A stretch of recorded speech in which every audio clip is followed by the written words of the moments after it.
प्रसारमाध्यमांशी बोलतायत। आता काय सांगू त्यांना, माझं सांगणं आहे की बीडची जी निवडणूक आहे काहीतरी 13 तारखेला, कृपया त्याने त्यांच्यावर पूर्ण लक्ष कॉन्सन्ट्रेट करावं। काय ते निवडून येणं महत्त्वाचं आहे, तिकडे तुम्ही प्रयत्न पूर्ण करा।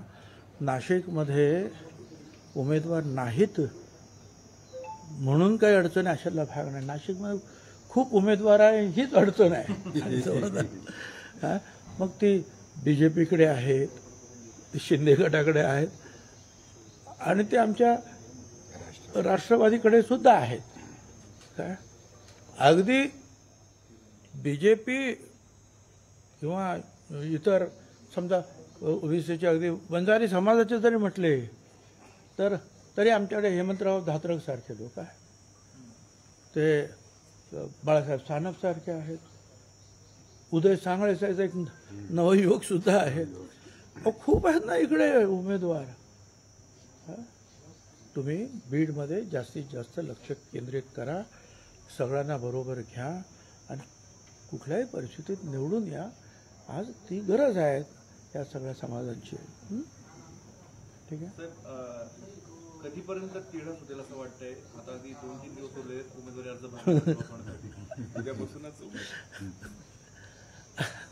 आता हा प्रश्न तुम्ही त्यांना विचारायचा, हे मला माहीत असतं काय कधी पर्यंत हे सुटणार तर मी माझं स्टेटमेंट जे आहे केलंच नसतं आणि उमेदवारी मागे घेतली नसती। ठीक आहे, सगळ्यांना असं म्हणाले कालच्या दिवशी की तुम्हाला उमेदवारी जर दिली असती, तुम्ही केंद्रात जर गेला असता तर तुम्हाला जी ईडीच्या माध्यमातून ज्यांनी कारवाई केली त्यांच्या छातीवर बसून तुम्ही मुंगदळले असते, असं त्यांचं प्रतिक्रिया आहे। ठीक आहे, एवढं खरं आहे की उमेदवारी भेटली असती निश्चितपणे निवडूनही आलो होतो। काल सुद्धा ब्राह्मण सभा आहे, त्यांनी पत्र आणून दिली, अनेकांना माहिती आहे की आम्ही तुमच्याबरोबर उभे राहा। काल सगळे जे उद्योजक आहेत नाशिकचे ते आले होते, तुम्ही उभे राहा।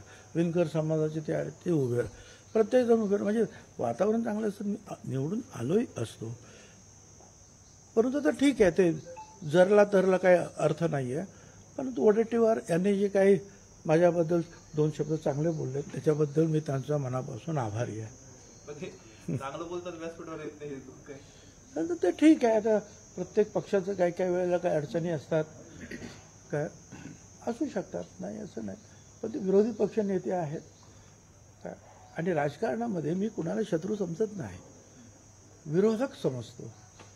विरोधक असतात, आपापल्या पक्षाचं मत मांडत असतात, बोलत असतात, कधी प्रेम व्यक्त करीत असतात, कधी कधी काही लोक जे आहे म्हणजे मी असं म्हणणार नाही की काही लोक पुतना मावशीचं प्रेम व्यक्त करत, असंही नाही, ते खरं प्रेम व्यक्त करत असतात, कारण मैत्रीचे संबंध असतात। साहेब, नाशिकवर आपला दावा कायम आहे ना। कुटुंबियांपैकी कुणाला उमेदवारी मिळेल अशा पद्धतीची देखील कालपासून थोडीशी चर्चा सुरू आहे। मुळात का नाही, हे काय, हे माझे कुटुंबीय आहेत, देवीदास पिंगळे हे म्हणजे माझे कुटुंबीय आहेत, काय रवींद्र पवार साहेब हे सगळे माझे कुटुंबीय आहेत, का नाही त्यांनी उभं राहायचं? साहेब, तुम्ही निवडणुकीच्या रिंगणात नाही आणि एकूणच महायुतीच्या राज्याच्या नेतृत्वानं उमेदवारी जाहीर करायला उशीर केला, त्याच्यामुळे अनेक ठिकाणचा ओबीसी समाज असेल किंवा माळी समाज असेल हा नाराज झालेला आहे। याचा फटका महायुतीला बसू शकतो असं वाटतं का? तुम्हाला कसं काय जाणार, मी काही ज्योतिष नाही आहे, पण लोकांच्या भावना ते व्यक्त करीत असतात। अनेक वेळा असं होतं, अनेकांच्या वेळेला काही सकारात्मक काही नकारात्मक अशा भावना ज्या आहेत निवडणुकीच्या वेळेला व्यक्त केल्या जातात। मला असं वाटतं की आता आपण त्या सगळ्या गोष्टी मागे ठेवून पुढे चालायला पाहिजे। साहेब, निवडणुकीपूर्वी 21 साखर कारखान्यांना निधी देण्यात आला तर राज्य सरकारकडून, यावरती संजय राऊत म्हणाले की मत वळवण्यासाठी केलं गेलेलं आहे। आणखीन एखादं शिल्लक असेल तुझं तर सांग मला, मी बघतो काय करायचं।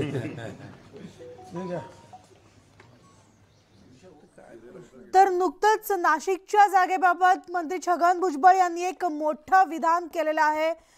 पंकजा मुंडे यांनी प्रीतम मुंडेंचं नाव नाशिकसाठी सूचित केलेलं होतं, त्यावर त्यांनी भाष्य केलं होतं आणि त्यावर आता पंकजा मुंडेंनी सध्या बीडमध्येच लक्ष घालावं आणि तिथे भरघोस मताधिक्याने निवडून यावं असा घरचा आहेर त्यांनी पंकजा मुंडेंना दिलेला आहे।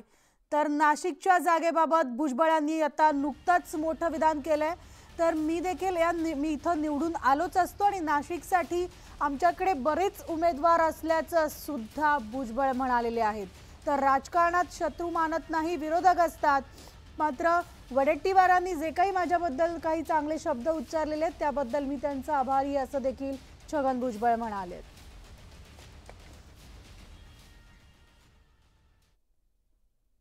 आणि यानंतर आता एक